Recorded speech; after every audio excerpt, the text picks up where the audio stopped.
Olá, meus amigos, minhas amigas. É com muita alegria que nós vamos dar início hoje ao estudo Conhecendo o Nosso Lar. Seja muito bem-vindo a essa jornada que nós faremos analisando, refletindo as lições riquíssimas que nós podemos retirar aí dos relatos do espírito André Luiz. Na semana passada, nós fizemos uma live, eu e a Evelyn, que coordena esse trabalho belíssimo da plataforma Conhecendo o Espiritismo, aonde nós falamos um pouco sobre as diretrizes que vão nortear a nossa análise. E ao fazermos esse bate-papo, nós falamos de algumas referências que trazem as impressões do médium, do nosso querido Chico Xavier, enquanto psicografava a coleção André Luiz. Esses trechos nós retiramos de uma obra que foi escrita pela querida Sueli Caldas Schubert, e essa obra se intitula Testemunhos de Chico Xavier, e nela ela vai trazer algumas cartas onde o Chico relata, nas suas impressões, que via que o trabalho do André Luiz ele abrangia círculos espirituais muito amplos. Era um trabalho acompanhado de perto pelo Emmanuel, pelo Dr. Bezerra de Menezes, que conferiam ali com muito carinho, com muito cuidado, os detalhes que o André Luiz iria revelar para os encarnados a respeito da vida no mundo espiritual. Mas o Chico também fala, nesses registros, que havia um cuidado, um objetivo especial nesse trabalho do André Luiz, que era um trabalho de despertamento para nós, viajores da vida física. O que isso quer dizer? Há um objetivo específico no trabalho do André Luiz, que é o de abrir os nossos olhos espirituais para que possamos viver como espíritos ainda nessa jornada reencarnatória. Então, seguindo esses parâmetros, a nossa análise vai privilegiar o máximo possível, sem deixar de falar das riquezas, dos detalhes a respeito do mundo espiritual que André nos traz, claro, mas ela vai privilegiar as reflexões em âmbito moral, as lições belíssimas que ele nos traz para que nós possamos caminhar com segurança, com lucidez, com leveza, mas com muita disciplina enquanto estamos aí na nossa jornada.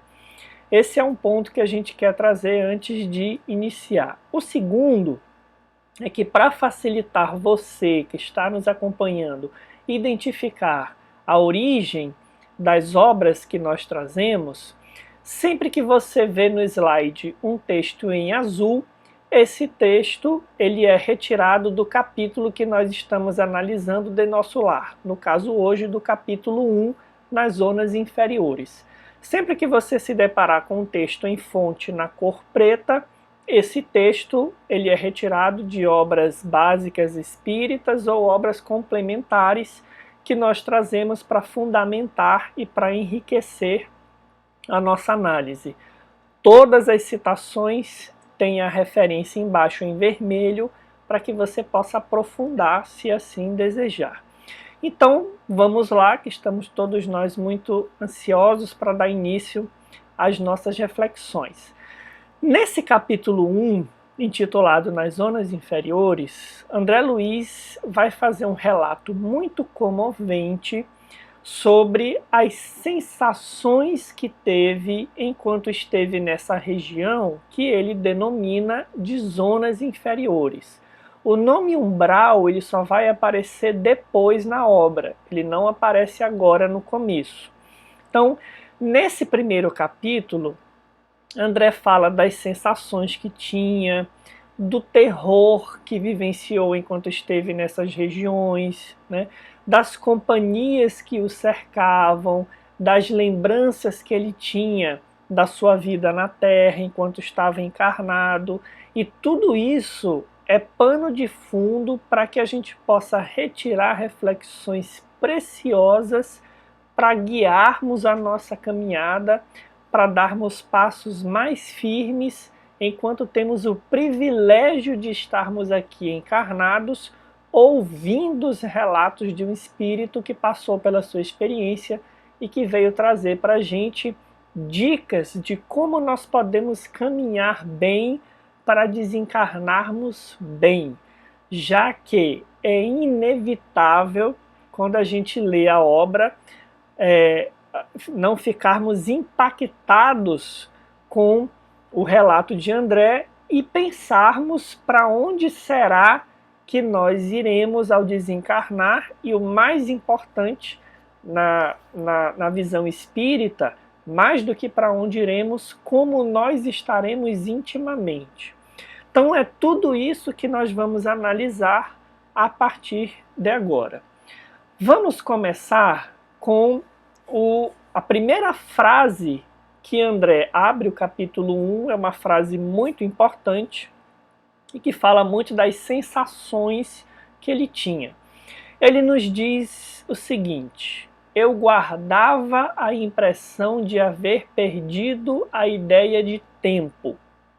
A noção de espaço esvaíra-se-me de há muito. Ou seja, há uma desorientação da parte de André Luiz para com relação ao tempo em que ele não sabe o tempo em que está, não tem uma noção clara dessa sucessão de tempo e muito menos de espaço, não sabe geograficamente aonde se encontra. Paralelo a isso, paralelo a essa sensação que deve ser de muito desconforto, imagina você estar num lugar onde você não sabe que dia, que horas, que dia do mês, do ano em que você se encontra, e muito menos a qual região pertence esse local. Imaginem quão deve ser desconfortante essa sensação. Paralelo a isso, tem algo mais grave que André nos relata, que é o receio do ignoto e o pavor da treva. Gravem bastante essa expressão, porque nós vamos analisar o que significa esse pavor da treva, que ele vai dizer que o absorviam todas as dificuldades de raciocínio. Esse receio e esse pavor absorviam as dificuldades, as faculdades dele de raciocínio, ele tinha dificuldades de raciocinar com clareza. E isso acontece logo que ele se desprende ali dos laços físicos no processo de desencarnação. Então, essas duas sensações nós vamos analisar a partir de agora. Para analisar essa falta de localização com relação a tempo e espaço, eu gostaria de trazer a questão 241 do Livro dos Espíritos, aonde Kardec pergunta aos imortais se os espíritos fazem do presente mais precisa e exata ideia do que nós. Por que nós trazemos essa questão?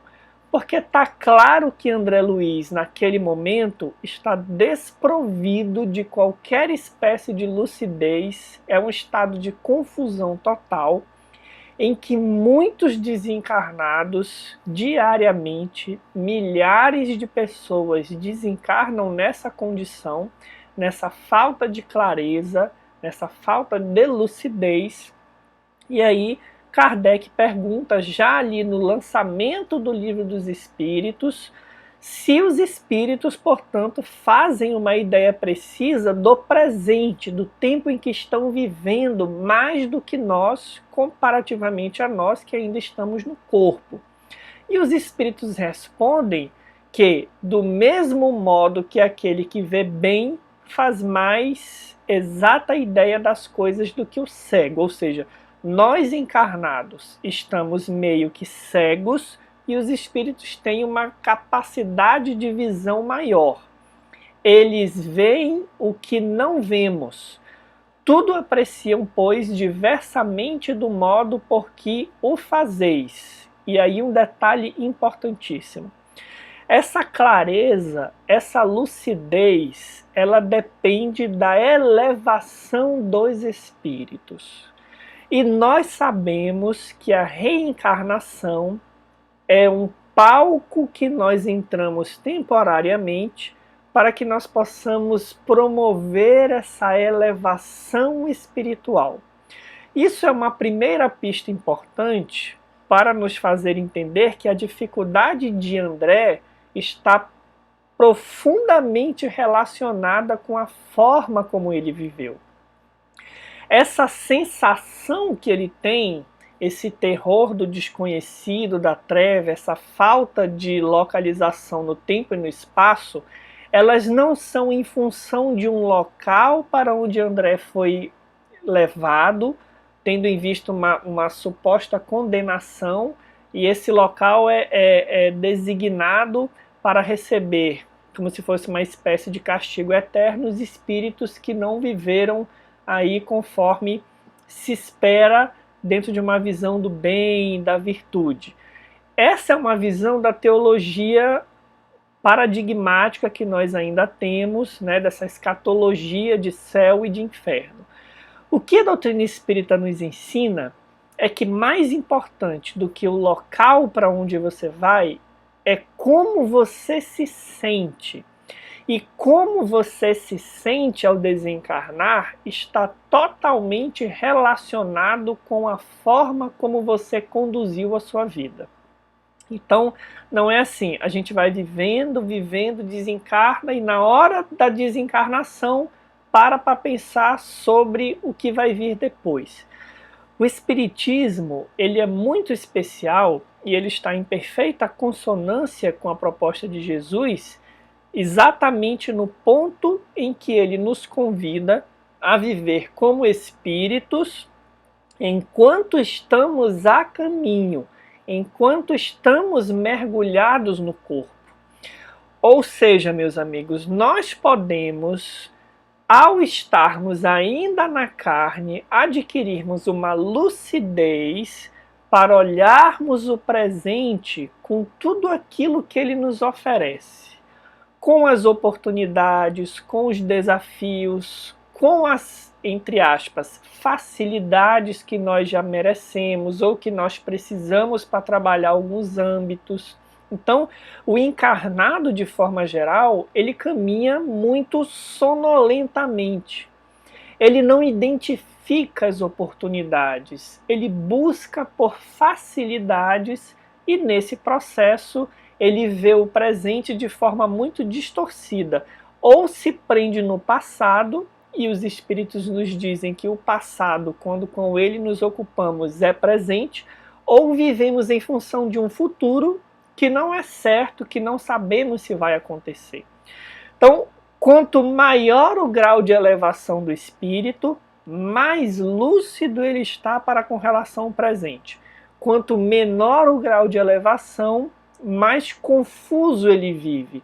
Então vejam que o processo de desencarnação, ele apenas abriu para André Luiz uma realidade que ele já vivia no corpo, mas que o corpo de certa forma escondia, que é essa confusão com relação a quem eu sou, da onde eu vim, para onde eu vou. A morte deu para André essas perguntas novamente, e ele, ao se deparar com elas, coisa que poderia ter feito ao longo do processo reencarnatório, se sente perdido, aterrorizado, não tem uma noção clara do presente, exatamente porque se encontra aí num grau de perturbação espiritual que nubla a sua visão, a sua capacidade de perceber o que acontece. Isso se dá por diversos fatores que nós vamos analisar aqui ao longo da nossa conversa. Na questão 231, ainda sobre essa sensação de André Luiz, Kardec pergunta se são felizes ou desgraçados os espíritos errantes. O que são espíritos errantes na linguagem espírita?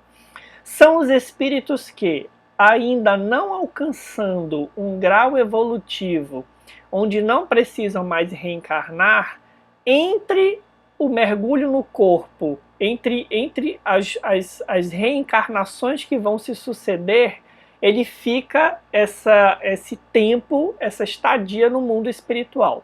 Então, entre uma encarnação e outra, Kardec usa a terminologia que nós somos espíritos errantes, ou seja, estamos aguardando o retorno para darmos continuidade pelo processo de reencarnação à nossa evolução espiritual, que também pode dar-se no mundo espiritual, mas, vão dizer os espíritos, nós somos verdadeiramente testados nos nossos ideais, nos nossos propósitos, quando estamos encarnados. Então, os espíritos errantes são felizes ou são desgraçados? E os espíritos mesmos vão nos responder que mais ou menos, vejam só, conforme seus méritos. Sofrem por efeito das paixões cuja essência conservaram, como é o caso de André Luiz, ou são felizes de conformidade com o grau de desmaterialização a que hajam alcançado. Aqui tem algo muito importante. Esse processo de perturbação que se dá após a morte, ele é, na maioria das vezes, aumentado, intensificado por essa forma de viver muito arraigada à matéria, essa forma de viver muito materialista. E essa forma de viver materialista, ela adensa o nosso corpo espiritual de tal forma que nós podemos deixar o corpo físico e dentro dessa alta densidade do nosso corpo espiritual ficarmos presos às coisas materiais. Vejam que, sob essa ótica, é possível estar no corpo fazendo um processo de desmaterialização, entendendo desmaterialização como o nosso processo de moralização, de sintonia com os espíritos superiores, de vivência do bem, de construção de virtudes. Tudo isso vai deixando o nosso corpo espiritual mais sutil, ou, por via contrária, é possível, mesmo estando fora do corpo, se encontrar numa condição profundamente densa, profundamente materializada. Nós poderíamos citar aqui, por exemplo, simples casos de espíritos que conseguiram promover um avanço dentro dessa desmaterialização ainda no corpo. O próprio Chico Xavier, Madre Teresa, Gandhi e outros benfeitores que encarnaram entre nós e que era nítido que viviam uma realidade de espiritualização muito intensa em função dessa busca por compreensão das virtudes, ainda que não segundo o seu credo oficialmente de acordo com o Evangelho, mas vivendo ali o bem, o amor ao próximo, conforme Jesus nos apresenta. E o caso do André é um caso em que um espírito deixa o corpo, mas se vê no estado de densidade espiritual altíssimo, preso à matéria, e isso causa confusão, isso causa essa falta de lucidez que ele vai relatar aí muito detalhadamente no capítulo 1, nas primeiras linhas do capítulo 1. Isso nos interessa muito porque nós que ainda estamos no corpo, vejam bem, podemos viver de duas maneiras. E é muito sutil esse engano que nós cometemos, e ele vai nos levando a irmos esquecendo essa emergência da realidade espiritual e irmos vivendo em função das coisas do aqui e do agora. O André Luiz vai relatar, ainda na continuidade do capítulo 1, que ele organizara o lar, conseguira filhos, perseguir as situações estáveis que garantissem a tranquilidade econômica do seu grupo familiar. Vejam que não são coisas que qualquer um de nós faz. Todos nós buscamos praticamente essas atividades, essas metas, quando estamos encarnados, com pequenas diferenças. Mas ele vai dizer, examinando atentamente a mim mesmo, algo me fazia experimentar a noção de tempo perdido com a silenciosa acusação da consciência. Isso é muito rico, meus amigos, para nós que mergulhamos num corpo e que temos que gerenciar diversas realidades da nossa vida.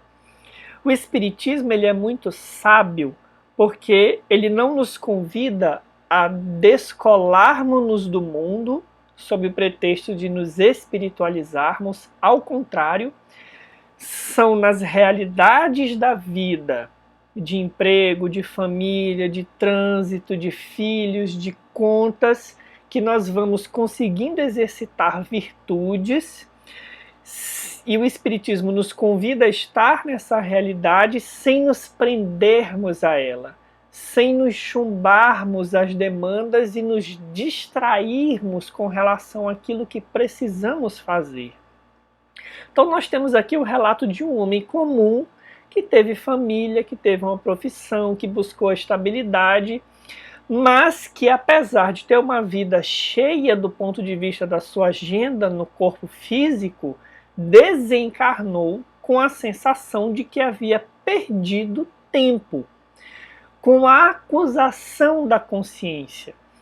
Isso se dá por quê?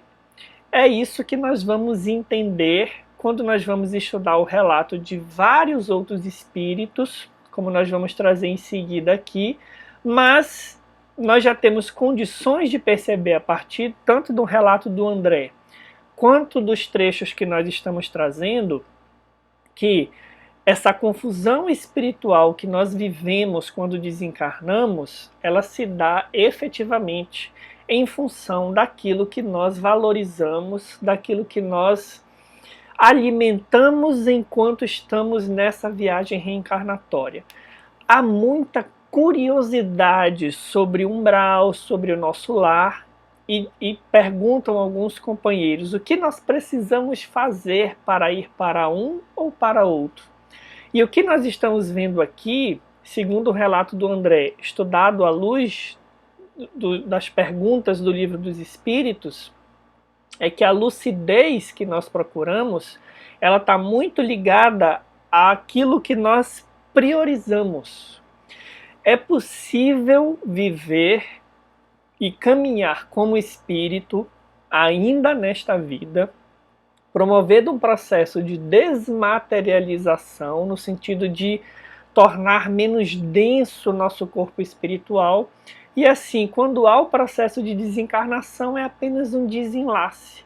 Nós já estávamos vendo a vida como espíritos, o que nos leva a perguntar exatamente isso.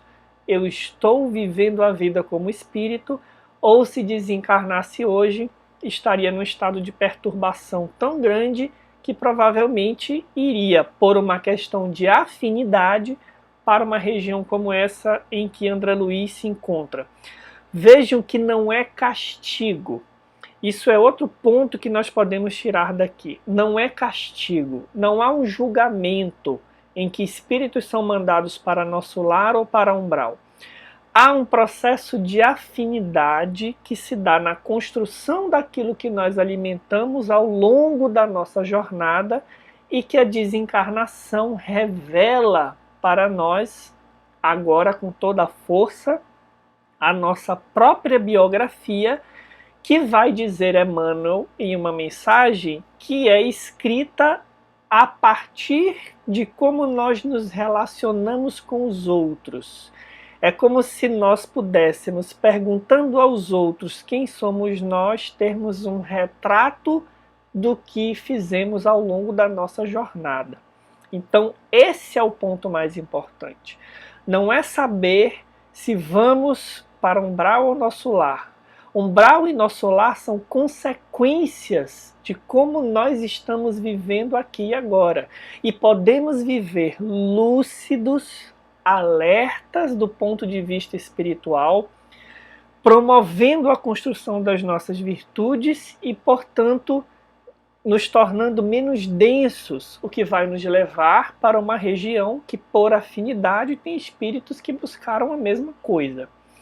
Então, esse é um ponto muito importante.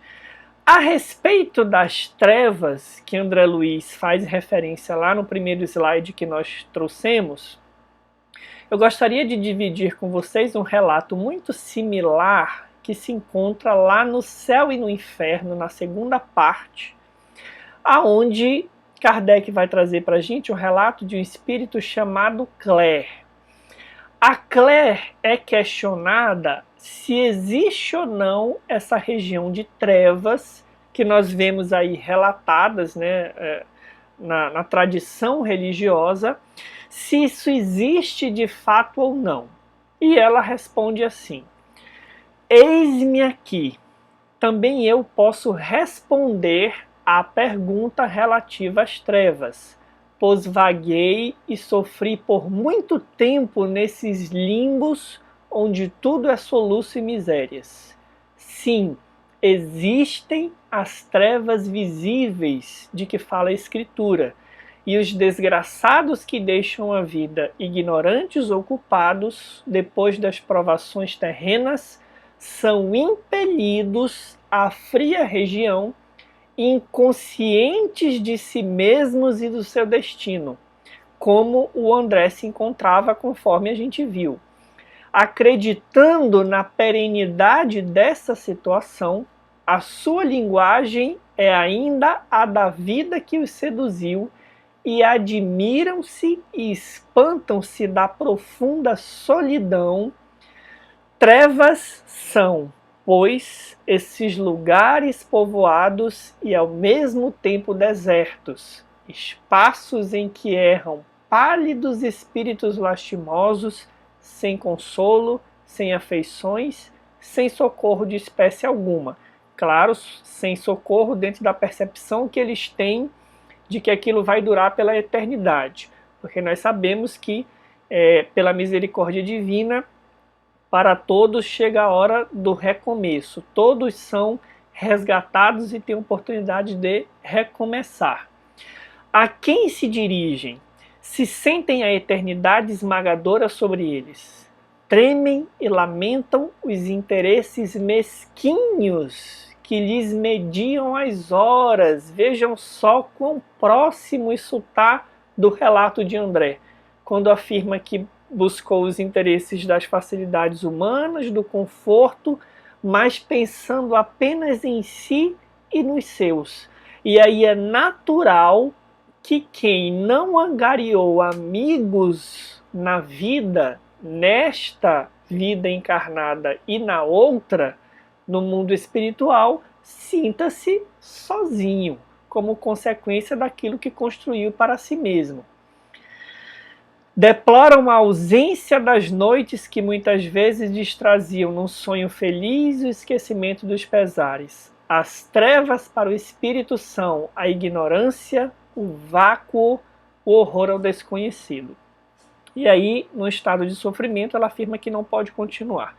Então vejam quão próximo está o relato desse espírito do relato que André Luiz está nos trazendo, obedecendo aí com muita beleza a universalidade do ensino dos espíritos, ou seja, um relato em meados do século XIX comparado com o relato de um espírito que André Luiz ali em meados do século XX, vão trazer uma similaridade com relação à realidade que aguarda o espírito após a desencarnação, e os dois são muito enfáticos em dizer que o egoísmo, a mesquinhez, a falta de lucidez para conduzir a encarnação os deixou nessa região, que é uma região onde espíritos que estão nessa condição se afinizam e, portanto, se reúnem. Mas tudo isso meus amigos, é para trazer uma reflexão para a gente a respeito do tempo. Quando os espíritos relatam essa falta de lucidez para identificar o tempo, isso é muito comovente, porque para o encarnado há de fato um patrimônio de tempo que está sendo utilizado. Todos nós reencarnamos com uma data onde nascemos e com uma programação prévia para voltarmos. Esse arco finito de reencarnação, apesar da vida espiritual ser infinita, não haver a ideia de morte para o espírito, mas há esse arco finito que fala de um tempo que nos é concedido para que nós possamos aproveitar. A paz no processo de desencarnação fala muito do aproveitamento do tempo. Nós devemos ter muito cuidado, porque quando os espíritos falam sobre a lucidez para com o presente, eles estão nos alertando também que não basta ter uma agenda cheia de coisas.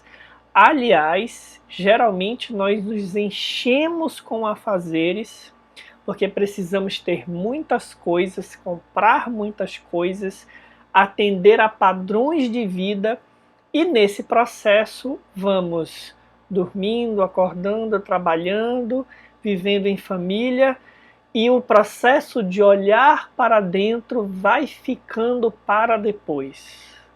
Nós podemos ter uma vida intensa do ponto de vista de atividades materiais, sem olharmos minimamente para a nossa realidade espiritual.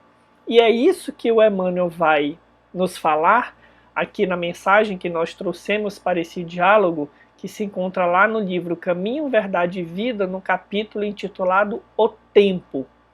Então Emmanuel diz: é lógico que todo homem conte com o tempo, mas se esse tempo estiver sem luz, sem equilíbrio, sem saúde e sem trabalho, nos mais obscuros recantos da terra, há criaturas exterminando possibilidades sagradas. No entanto, um dia de paz, vejam só, um dia de paz, harmonia e iluminação é muito importante para o concurso humano na execução das leis divinas. A nossa encarnação não diz respeito só ao atendimento das nossas demandas espirituais. Todos nós estamos encadeados num processo de caminhar do nosso orbe, da coletividade espiritual que nos cerca. Nós podemos concorrer para a execução das leis divinas. E as leis divinas funcionam em bases de cooperação, de renúncia, de amor ao próximo. É por isso que quando nós caminhamos na vida muito autofocados, há na vida que se segue a desencarnação uma sensação de solidão muito grande. Aquele que somente olha os seus interesses, que gostaria que todos vivessem conforme a sua forma de agir, de olhar a vida, quando desencarna se depara com a colheita daquilo que plantou enquanto estava encarnado, ou seja, plantou egoísmo, plantou solidão, encontra solidão e egoísmo do lado de lá. Vejam que não é castigo. Então esse aproveitamento do tempo, ele não é excesso de agenda, excesso de emprego. Ainda mesmo quando nós estejamos nos referindo a atividades religiosas. Não basta ter uma agenda cheia de segunda a segunda no centro espírita ou em qualquer outra instituição, se para manter essa agenda nós nos descuidamos da nossa iluminação interior. É por isso que nós vamos ver o relato tanto de espíritas quanto de religiosos após a desencarnação se encontrando nessas regiões de sofrimento. que com certeza tem muito do sofrimento atenuado em função da folha de serviço, mas que, por um processo de falta de lucidez, de falta de olhar o presente, como nós vimos com clareza, nós vamos deixando para amanhã o enfrentamento da nossa sombra, a conversão dessa sombra em luz. E isso é o que fala, é o que constrói a nossa felicidade quando nós deixamos esse corpo e retornamos para o mundo espiritual. Então vale a pena eu e você refletirmos. Como estamos utilizando o nosso tempo? Quanto por cento do teu tempo, ao longo de 24 horas, está sendo dedicado para um mergulho interior? Não é por acaso que na questão 919, Santo Agostinho vai nos recomendar, no Livro dos Espíritos, a fazer uma reflexão diária. Porque senão a gente dorme, acorda e não nos lembramos nem a roupa que vestimos ontem, que dirá as faltas que cometemos para com os outros e para conosco mesmos. Santo Agostinho vai dizer que é preciso aproveitar o tempo reservando diariamente 20, 10, 30 minutos para vermos como procedemos hoje, vermos se alguém tem do que nos queixar, para que no dia seguinte possamos ajustar. E dessa forma não vai haver mais uma dicotomia entre igreja e mundo, trabalho e casa espírita. Todos os palcos da nossa vida vão ser direcionados para o aproveitamento desse tempo. O momento de lavar a louça, o momento numa fila de banco, o momento no trânsito é um processo de iluminação espiritual. Nós vivemos na completude do tempo, lúcidos com relação ao presente, percebendo o que ele nos comunica, o que ele nos solicita no sentido de progresso espiritual. André vai continuar no capítulo 1 falando exatamente nesse sentido sobre a ausência da espiritualidade. Então ele fala que em momento algum o problema religioso surgiu tão profundo aos seus olhos. Verificava que alguma coisa permanece acima de toda cogitação meramente intelectual. Esse algo é a fé, que ele define como manifestação divina ao homem. Semelhante análise surgia, contudo, tardiamente. De fato, conhecia as letras do Evangelho, do Velho Testamento e do Novo Testamento, folhear essas letras, mas era forçoso reconhecer que nunca procurara essas letras sagradas com a luz do coração. E o que é procurar essas letras sagradas com a luz do coração? Nós temos uma pista que está lá na introdução do Evangelho segundo o Espiritismo, em que Kardec, muito sabiamente, vai propor que nós isolemos, para fins de estudo, o componente moral das narrativas evangélicas, separando desse componente moral os relatos comuns da vida do Cristo, os relatos de milagres, as predições, os tópicos que a igreja tomou para fundamentar os seus dogmas. Ele vai dizer que com relação a todos esses, apesar de haver estudo e são importantes, mas que podem haver brigas, podem haver celeumas interpretativas. O mesmo não se dá com relação ao aspecto moral. E esse aspecto moral, diz Kardec, para os homens, para nós encarnados especialmente, constitui aquele código, uma regra de proceder que abrange, vejam só, todas as circunstâncias da vida privada e da vida pública. O princípio básico de todas as relações sociais que se fundam na mais rigorosa justiça. E aí vejam que chave de ouro ele nos dá. esse código moral que Jesus nos apresenta a partir da sua vivência, não a partir somente do seu discurso, é o roteiro infalível para a felicidade vindoura, aquela que André Luiz não conseguiu alcançar. O levantamento de uma ponta do véu que nos oculta a vida futura. E aí ele vai dizer que essa parte, esse aspecto moral, será objeto então da obra O Evangelho segundo o Espiritismo, que é uma obra belíssima, onde Kardec traz as citações, todas elas tendo esse fundo moral, faz um estudo a partir dos princípios espíritas e dá voz então aos imortais para que eles possam comentar a partir da sua lucidez, da sua sabedoria, as passagens evangélicas. Mas nós trouxemos esse aspecto para refletir como que nós estamos vivendo, como que nós estamos nos apropriando dos relatos evangélicos quando abrimos um texto, quando escolhemos uma passagem. Porque nós podemos fazer isso fazendo uso das faculdades puramente intelectuais, desavisados de que esses relatos evangélicos, a partir do seu fundo moral, como vai dizer Kardec, são um roteiro infalível para a nossa felicidade. O que eu estou querendo dizer com isso?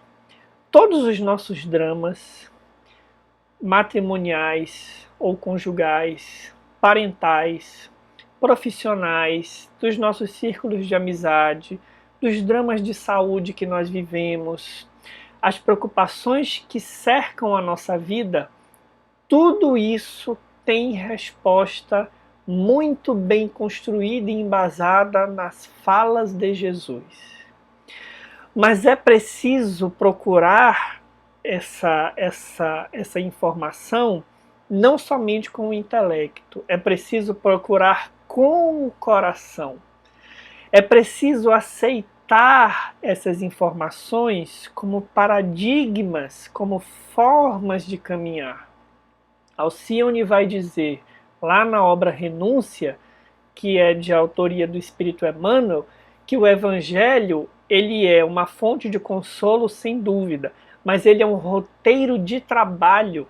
E o nosso consolo está em trabalharmos os ensinamentos de Jesus no cotidiano das nossas vidas.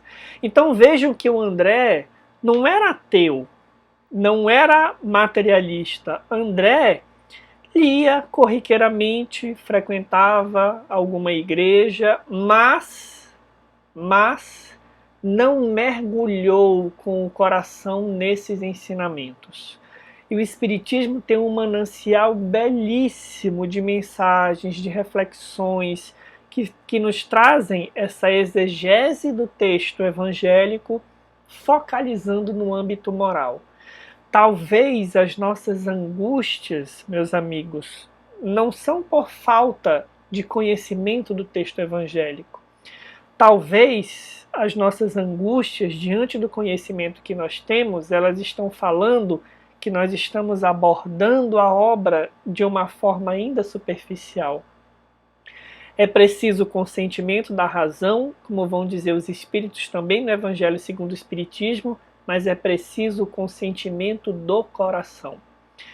André Luiz, não dando esse consentimento, passou pela vida vivendo como alguém que não morreria. E esse é um erro que ele pede que nós não cometamos. Principalmente nós que temos acesso a esse manancial de luz que o Cristo nos trouxe. É preciso que nós tenhamos muita atenção, muito carinho, para conseguirmos enxergar na nossa vida prática as circunstâncias de aplicação do amai-vos uns aos outros, do dar a outra face, do caminhar 1000 léguas, 2000 léguas quando é pedido que nós caminhemos 1000 ou passos, do dar a túnica quando só nos é pedido a capa. Enfim, todos esses ensinamentos de carregar a nossa cruz, tudo isso são alertas de Jesus que falam para o espírito encarnado que é imortal que ele vai precisar retornar ao mundo espiritual como André retornou, e que vai precisar prestar contas do que tem feito até então. E aí o André vai continuar o seu relato dizendo que na visão dele ele não foi um criminoso. Vejam que do ponto de vista do mundo, milhares de criaturas vivem como o mundo considera como sendo uma vida justa, como sendo uma vida normal. Mas o cristão, ele precisa entregar algo mais. Ele precisa entregar algo diferente, que é essa profundidade da vivência. O cristão não pode ser alguém, como ele vai dizer aí no texto, que vive uma filosofia imediatista, do agora, de conquistas materiais. Nunca, talvez, na história das civilizações humanas, nós tivemos momentos tão imediatistas quanto esse. Nós não conseguimos ficar um mês em casa porque precisamos sair para comprar coisas. Vejam como há uma distorção da proposta de espiritualidade que Jesus já nos trouxe há 2000 anos e que o Espiritismo recupera para a gente com muita beleza. André Luiz segue dizendo que habitou a terra, que recebeu muitos bens, mas não restituiu para a vida nenhum ceitinho disso. E essa é uma excelente definição de céu e de inferno segundo a concepção espírita. Nós podemos dizer que o céu é essa comparação que o desencarnado faz quando vê a coluna do que recebeu de um lado e a coluna do que entregou para si e para o seu próximo e vê mais ou menos equiparado. Quando nós constatamos isso, a paz de consciência. Por outro lado, quando nós vemos a coluna do que nós recebemos, e nós sempre recebemos muito, porque independente da condição, reencarnar é um investimento grandioso para qualquer espírito que faça essa experiência. E quando nós deparamos essa coluna do que recebemos com o que entregamos, e isso é muito pouco, há um peso na consciência muito grande. E isso é um sofrimento que nós podemos chamar de inferno. Então o André está fazendo essa avaliação. Eu recebi muito e devolvi pouco para mim e para o mundo. E aí ele vai dizer que entrou na vida espiritual como se fosse um aleijado. Vejam bem a expressão. Ele vai dizer que nesse desejo incontido de bem-estar, ele sufocou os germes divinos que estavam nele e que fazendo isso não adestrou órgãos para a nova vida. Era justo, pois, que adentrasse no mundo espiritual a maneira de aleijado que, restituído ao rio infinito da eternidade, não pudesse caminhar, mas fosse levado. Agora aqui há uma beleza que eu gostaria de trazer para todos nós, que é o seguinte: mesmo diante dessa condição, vejam que André foi convidado para ser um servidor de Jesus, fazendo uso da sua experiência, fazendo uso da sua narrativa, para que os encarnados pudessem, se apropriando dessa história, viverem com mais qualidade. Vejam que beleza esse ensinamento. E aí, o Emmanuel, lá na obra Palavras de Vida Eterna, numa mensagem intitulada Chamamento Divino, em que ele comenta com muita beleza uma fala em que Jesus pede aos discípulos que tragam os aleijados, os coxos, porque o mundo novo seria construído a partir da colaboração deles. Emmanuel comenta que sejamos nós pobres de virtude, como André Luiz retornou para o mundo espiritual, aleijados do sentimento, porque egoísmo e orgulho é como se fossem amputações no nosso coração, na nossa estrutura divina. coxos do raciocínio. Quando nós não conseguimos raciocinar com clareza, com lucidez a partir da imortalidade, nós não conseguimos caminhar com agilidade. Vejam a beleza da metáfora de Emmanuel. Nós caminhamos coxos, nós pendemos, nós não conseguimos caminhar quando não raciocinamos com clareza. E quando somos cegos do conhecimento superior, ainda assim somos chamados à edificação da era nova. Isso porque em Jesus tudo é novo para que a vida se renove.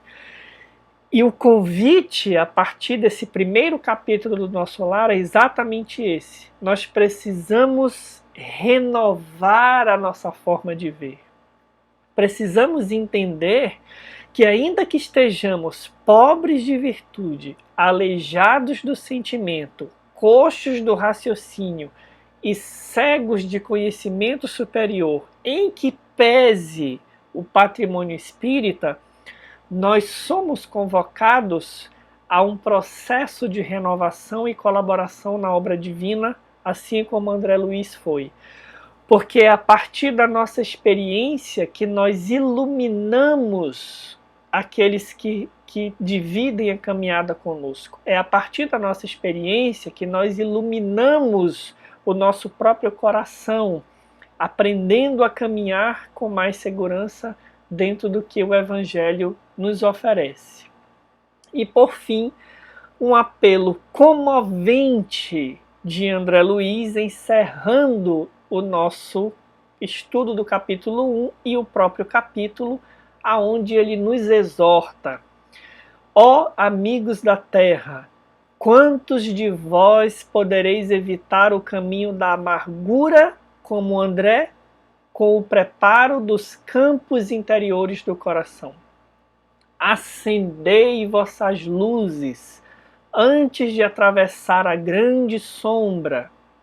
Buscai a verdade antes que a verdade vos surpreenda, porque a morte é a verdade nos surpreendendo quando nós nos recusamos a entrar em contato com ela ou a buscar enquanto ainda estávamos na jornada reencarnatória. E diz: suai agora para não chorardes depois. Meus amigos, essa experiência de André Luiz nas zonas inferiores, ela traz toda essa riqueza de aprendizado para nós que ainda estamos encarnados. E esse era o objetivo do André. O objetivo era que nós possamos olhar a vida com o olhar que ele despertou no mundo espiritual, lúcidos, atentos para a forma como nós estamos caminhando. Se nós estamos investindo em patrimônios espirituais ou se estamos levando a vida no mais ou menos, no amanhã eu vou, no amanhã eu estudo, no amanhã eu leio, no amanhã eu perdoo, adiando compromissos que são imprescindíveis para a nossa felicidade quando deixarmos esse corpo físico, para a nossa paz de consciência. Então vejam que umbral não é um castigo, umbral é uma consequência. Zonas inferiores após a desencarnação são uma consequência de um estado de espírito que nós alimentamos ao longo de uma vida inteira. E que André Luiz, com toda a propriedade da sua narrativa, vem nos convidar a caminhar de forma diferente. Esse é o convite que nós deixamos a partir do convite de André. Convidamos você também para deixar perguntas aí nos comentários do vídeo. Uma vez por mês nós vamos ter um estudo ao vivo, onde poderemos responder essas perguntas, essas dúvidas. Deixe as tuas sugestões para que nós possamos sempre aprimorar esse trabalho. E agradecemos aí a atenção de todos e até o próximo encontro, onde nós vamos estudar o capítulo 2. Um abraço fraterno e até a próxima.